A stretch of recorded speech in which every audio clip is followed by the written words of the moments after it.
A zombie's self-discipline can be downright terrifying. In order to assimilate into human society, he crafted a meticulous training regimen. Mornings started with hurling rocks at bird nests to hone his body control. By noon, he practiced using chopsticks to grab chestnuts, limbering up his hand and finger joints. Then, he'd retreat into a cave, biting down on a stick to practice speaking, relearning how to talk. At night, he'd hop on a treadmill, gradually ramping up the speed to shed that signature zombie sluggishness. Even if his body broke down, he'd pick himself up and keep going. After a relentless year of effort, he finally completed the entire human training course. Now, not only could he speak and run, but his chopstick skills were off the charts. And when it came to spitting rhymes, he was unrivaled. But how exactly did he end up on this path of no return as a zombie? It all started a year ago. A shady group was sneakily dumping medical wastewater and waste in the middle of nowhere, severely contaminating the land and environment. When the government got wind of it, they dug up the waste and relocated it for centralized treatment. And Jack, our protagonist, was buried smack in the middle of this trash heap.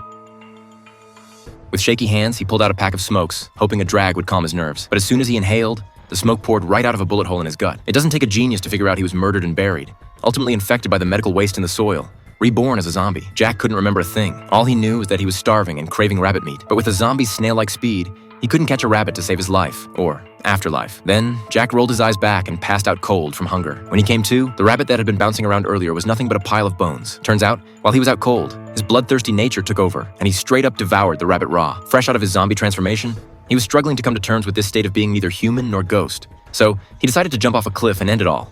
But he forgot he was a bona fide zombie now. A fall ain't gonna cut it. Once night fell, Jack snuck into the village to scope out the scene. He ran into a pretty lady, and driven by those zombie urges, he couldn't resist going in for a bite. But get this, she mistook him for a beggar and tossed him some spare change. Jack crept into the temporarily open village activity center, finally scoring a place to crash. The TV was playing a flick where zombies were getting their butts handed to them by humans, and it had Jack's heart pounding. That's when it hit him. Humans were way too scary. If he wanted to avoid getting wasted, he had to blend in with human society. After a grueling year of training, Jack was looking more human by the day. He could nail a bird's nest with a rock every single time, but surviving on bird eggs alone wasn't gonna cut it. That night, while Jack was foraging for grub in the mountains, he accidentally stumbled upon a murder in progress.